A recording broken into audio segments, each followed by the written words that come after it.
pour Gien, c'est un patrimoine de 200 ans, puisque la marque a été créée en 1821, avec une histoire extrêmement glorieuse au XIXe siècle, puisque Gien a d'abord été créé sur les bords de la Loire. Pourquoi sur les bords de la Loire? Parce qu'il y avait l'eau, et donc le site était très stratégique pour la création d'une manufacture au début du XIXe siècle.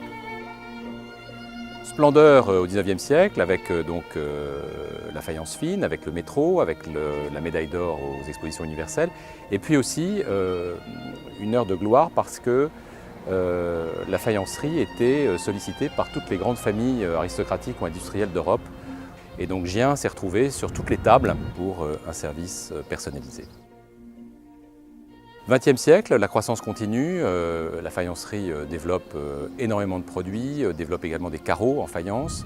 Et puis ensuite, petit à petit, par les attaques du marché asiatique, la faïencerie s'est retrouvée en difficulté et a dû déposer le bilan donc en 1984, date où elle a été reprise par une figure pour nous, qui est Pierre Geoffroy, qui a racheté à l'époque la manufacture, a restructuré l'outil industriel et a relancé Gien à travers des actions très fortes avec les artistes, en montant en gamme, en faisant monter en gamme la marque et en se défaisant de toute la partie industrielle carreau qu'elle faisait auparavant et sur laquelle elle était très concurrencée par l'Asie.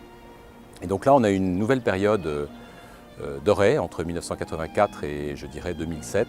Et puis enfin, la crise est arrivée en 2007-2008 et la faïencerie a continué à bien résister dans ce contexte, mais a plutôt continué à vivre, je dirais, plutôt en serrant les coups, plutôt que de développer le chiffre d'affaires et la créativité.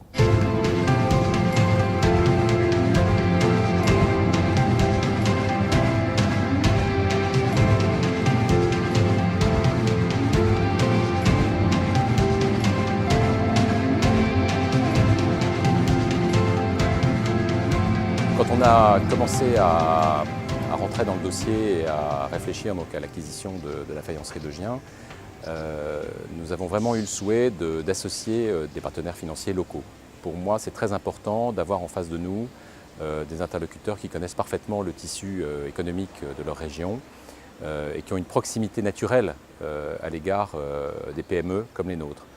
Et donc naturellement, il m'est venu à l'idée de solliciter la Caisse d'épargne de la région Centre à Orléans.